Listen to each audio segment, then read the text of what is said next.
Welcome back to Revise and Resubmit, and welcome to another weekend book review. I'm Pavlov. And I'm Nikita. Ever feel like you're drowning in to-dos but never actually getting anything done? Oh, yeah, totally. Like always busy, but not really making any headway. Yeah. I think a lot of people can relate to that feeling. You're definitely not alone. So we're diving into Cal Newport's slow productivity today to see if maybe we can find a better way to work. All right, sounds good. And we've got your notes and highlights from the book right here, ready to extract the most useful bits. Awesome. For anyone who hasn't read it. Okay.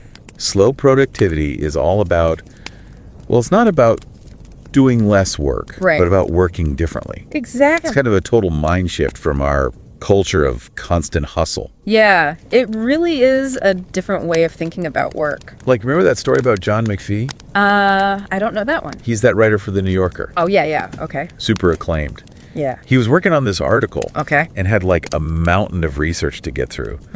And instead of just diving right in, he just chilled under a tree for 2 weeks. Really? Yeah, just to like process everything. Wow. But that break actually helped him make sense of all the information. Interesting. And eventually find the story he wanted to tell. Huh.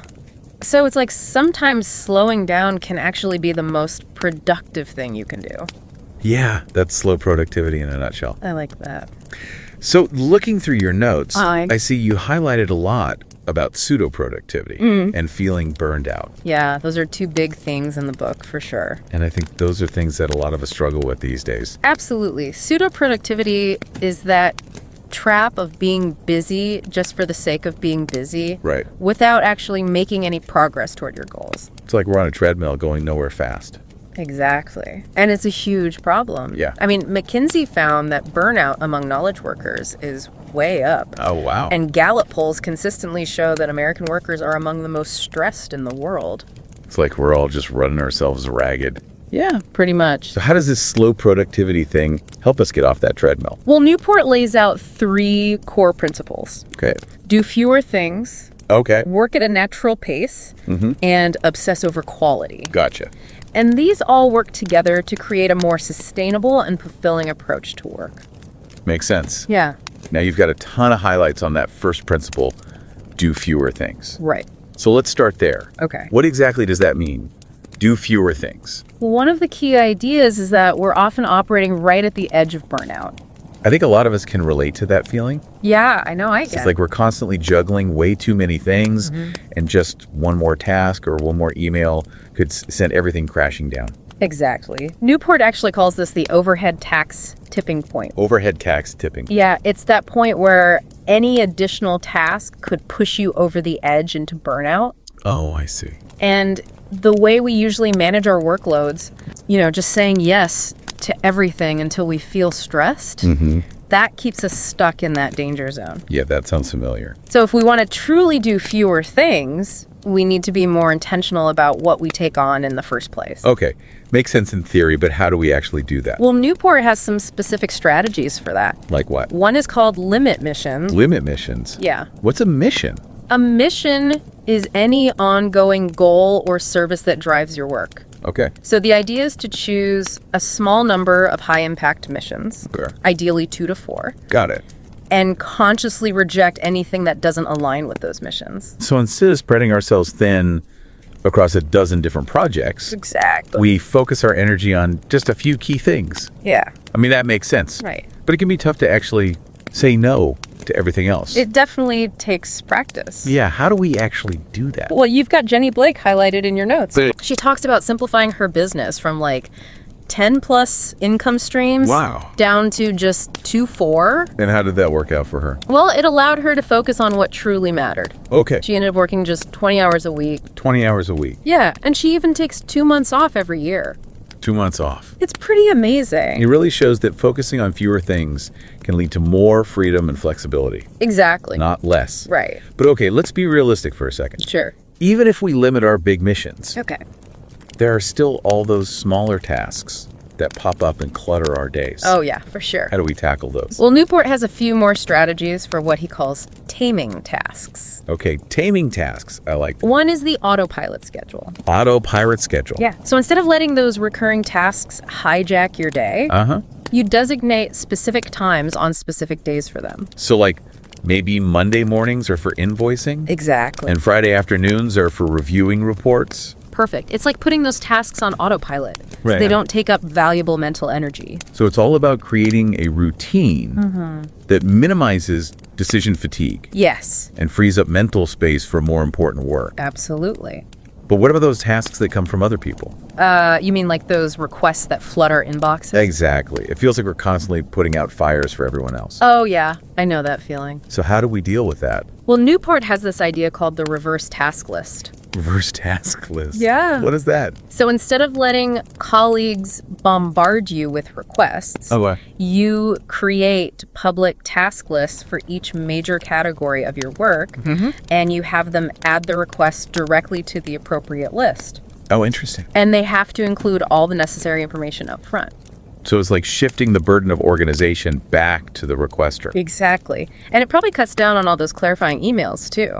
Yeah, that's smart. It can really streamline things. Now, I also see you highlighted this concept of task engines. What are those exactly? So those are projects or commitments that, by their nature, generate a lot of small tasks. Oh, so it's not just about the work itself. Right. It's about the potential for creating a whole bunch of new tasks. Exactly. Newport calls this a high task footprint. Task footprint. Yeah. Okay. And he suggests being really careful about taking on these kinds of projects. So before we say yes to something, we need to think about whether it's worth the potential for task overload. Precisely. Now, sometimes it might even make sense to actually spend money to save time. Oh, yeah. That can be a game changer. Like maybe hiring an assistant to handle some of those tasks or using software to automate a process. Exactly. Newport calls this invest money to buy time.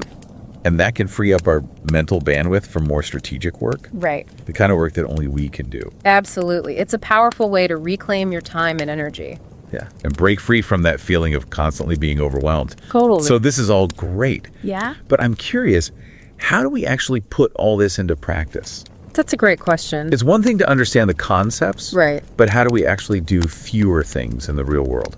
Well, that's where the other two principles of slow productivity come in. Oh, okay. Work at a natural pace and obsess over quality. Okay. They give us practical strategies for actually implementing this shift toward doing fewer things better. Okay. I'm intrigued. Yeah. Let's dive into those next. Sounds good. Okay, so we talked about doing fewer things. Right. Which is a big shift in itself. Yeah, for sure. But slow productivity also challenges us to rethink how we work. Okay. Specifically, the pace at which we work. Yeah. In my notes, I've got a bunch of highlights on that work at a natural pace. Right. And I have to admit, this one kind of goes against everything we're told about productivity these days. Oh, yeah, for sure. It's all hustle, harder work, longer hours. Yeah. Grind it out. Right. Like constant intensity is the only path to success. Yeah, exactly. But Newport challenges that whole always-on mentality. Okay. By looking at how some of history's most celebrated thinkers actually worked. Oh, interesting. Like people like Copernicus, Galileo, Newton, Marie Curie. Okay. They didn't exactly rush their breakthroughs, did they? Now that you mention it, Copernicus took decades to develop his theory about the solar system. Exactly. And Marie Curie was on the verge of this major scientific discovery. Right. And she decided to take a long summer vacation with her family. Really? Wow. Yeah. And these weren't just isolated cases. Okay. Newport points out that this slower, more deliberate pace was actually the norm for much of human history. Wow. He even compares it to hunter-gatherer societies, Right. where work was done in bursts, with periods of intense activity followed by periods of rest and leisure. So it's like our modern obsession with constant busyness is actually an anomaly. Exactly. It's not the natural way for humans to work. And maybe that's why so many of us are feeling burned out and stressed. It could definitely be a factor. Okay, I'm starting to see how slowing down could actually be beneficial. Yeah. But let's be practical here. Sure. We can't all just disappear for month-long vacations like Marie Curie. Right. So how do we embrace this natural pace in our modern work lives? Well, Newport suggests a few really interesting strategies. Okay, like what? One is simply to take longer on projects. Take longer. Yeah, he actually recommends doubling your initial time estimates. Really? Instead of trying to cram everything into the shortest possible time frame. Yeah. Give yourself more breathing room. You know, I've actually noticed that when I feel rushed on a project, the quality of my work suffers. Oh, yeah, totally. So maybe if I gave myself more time, I'd feel less pressure and actually produce better results. Exactly. Yeah. It's counterintuitive, but often slowing down can lead to greater efficiency and higher quality in the long run. Huh, interesting. Another strategy he recommends is to simplify your workday. Simplifying your workday, what does that mean? It's about scheduling fewer tasks and appointments. Okay. Leaving more white space in your calendar. Less cluttered calendars. I'm all about that. Right. But in a lot of work environments, it feels like meetings are just unavoidable. Oh, yeah. Tell me about it. But even then, you can still create some breathing room. Okay, how? Newport suggests this one for me rule. What's that? So for every meeting you add to your calendar, you block off an equal amount of time as protected for focused work. Oh, that's a great idea. Right. It forces you to be more mindful about the meetings you accept. Yeah. And it makes sure you're not just bouncing from one meeting to the next all day long. It's about prioritizing that deep work. Exactly. The kind of work that requires focused attention. Right. And often leads to our most meaningful contributions. Now, you also highlighted embrace seasonal escapes in your notes. Oh, yeah. This one's a bit more unconventional. It is. But it really resonated with me. Yeah, me too. It's the idea of taking dedicated periods throughout the year for rest and reflection. Right. Not just your typical vacation time. Exactly. It's about intentional slowness. Newport uses the example of Ian Fleming. Oh, yeah, the James Bond author. Yeah. He would write each new book during his annual 2-month retreat to his Jamaican estate. It's amazing. Right. And this wasn't just about relaxation for him. Okay. These extended periods of intentional slowness were essential for him to tap into his creativity and produce his best work. You know, that makes me wonder, what could I accomplish if I gave myself the space and time to disconnect and recharge more regularly? It's a great question to ask. It's like we're so conditioned to think we have to be on all the time. Right. But maybe stepping away is actually the key to unlocking our full potential. I think there's a lot of truth to that. And it doesn't have to be a 2-month retreat in Jamaica. No, not at all. It could be a week-long staycation or a weekend camping trip. Right. Or even just dedicating a few hours each week to completely disconnect from work. Yeah, just to do things that bring you joy and recharge your batteries. Exactly. This is making me rethink my whole approach to vacation time. I know, me too. It's not just about escaping work. Right. It's about giving ourselves the space to think differently, to be inspired, to come back refreshed and ready to tackle new challenges. Absolutely. Okay, so we've talked about doing fewer things. Right. And working at a more natural pace. Yeah. What's the third piece of this slow productivity puzzle? The third principle is all about quality. Okay. Obsess over quality. Okay, obsess over quality. And this is where things get really interesting. Obsess over quality. That sounds a little intense. Yeah, I can see how that might seem a bit much. I get striving for excellence. Right? But doesn't that kind of get into like perfectionism territory? That's a good point. Isn't that kind of counterproductive? Yeah, you definitely don't want to get stuck in that trap of perfectionism. But that's not really what Newport's talking about here. Okay. It's not about being paralyzed by the need for everything to be perfect. Right. It's more about finding that balance between having high standards and actually getting the work done. So it's about pushing for quality. Right. But not getting trapped in the endless pursuit of some unattainable ideal. Exactly. He actually uses a great example. Oh, what's that? The Beatles recording Chirrut Pepper's Lonely Hearts Club Band. Okay. They were incredibly meticulous in the studio. Yeah. Spending hours experimenting with new sounds and techniques. They were known for that. They were definitely obsessed with quality. Yeah. But they also had deadlines and a budget. Right. And a bigger picture to consider. So even the Beatles, with their groundbreaking music, they had constraints. They did. They couldn't just tinker forever. Right. It's about giving yourself enough time to do great work. Yeah. But not unlimited time. Aim for good enough to keep moving forward. Exactly. Don't let perfect be the enemy of done.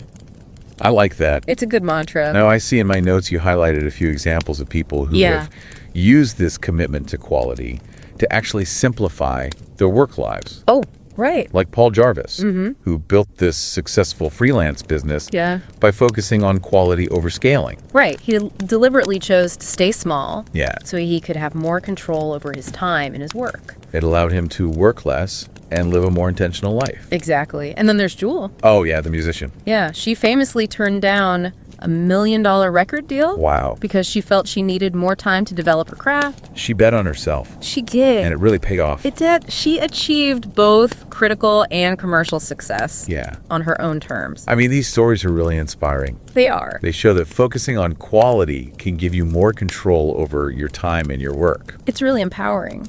But how do we translate this obsession into our own lives?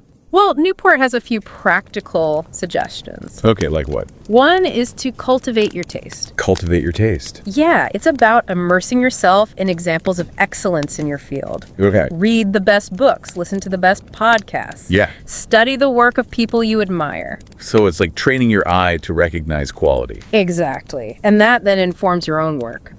Makes sense. He also talks about investing in your tools. Okay. This could be anything from upgrading your software to buying a beautiful notebook that inspires you to write. Yeah, like those chefs who insist on using only the highest quality ingredients. Right. It's about surrounding yourself with things that signal to your mind that you're serious about your craft. It's a statement of your commitment. Exactly. And then there's bet on yourself. Okay. This one can feel a bit daunting. I can imagine. But it's about taking calculated risks to push yourself to a new level. Like Alanis Morissette leaving her record deal to pursue a more authentic sound. Which led to Jagged Little Pill. Wow, that was a big bet. It was. But it really highlights the power of believing in your vision. Yeah, even when it means taking a chance. But it doesn't have to be that dramatic, right? Of course not. It could be dedicating a few hours each week to a passion project. Okay. Or taking a course to learn a new skill. Gotcha. The key is to create a situation where there's some pressure to succeed. Okay. Which can be a powerful motivator. Makes sense. Yeah. So we've unpacked all three principles of slow productivity. We have. Do fewer things work at a natural pace? Obsess over quality.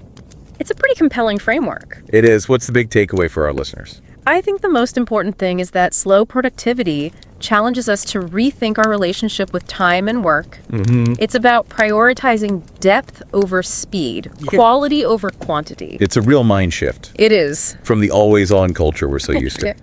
So as we wrap up here, what's one thing our listeners could do today to start incorporating slow productivity into their own lives? I'd say think about which of these principles resonated most with you. Okay. Was it limiting your missions, working at a more natural pace, or maybe obsessing over quality? Yeah. Choose one small thing you can do today to put that principle into practice. I love that. Start small experiments, see what works. Exactly. It's about finding what slow productivity looks like for you. And for anyone who wants to explore these ideas further, I highly recommend checking out Cal Newport's book. It's a great read. It's packed with even more insights and practical strategies. Totally. Thanks for joining us on this deep dive. And don't forget to subscribe to Revise and Resubmit on Spotify and Apple Podcasts for more captivating deep dives like this one. And if you're enjoying the show and want to support us in creating more insightful content, consider becoming a patron on Patreon.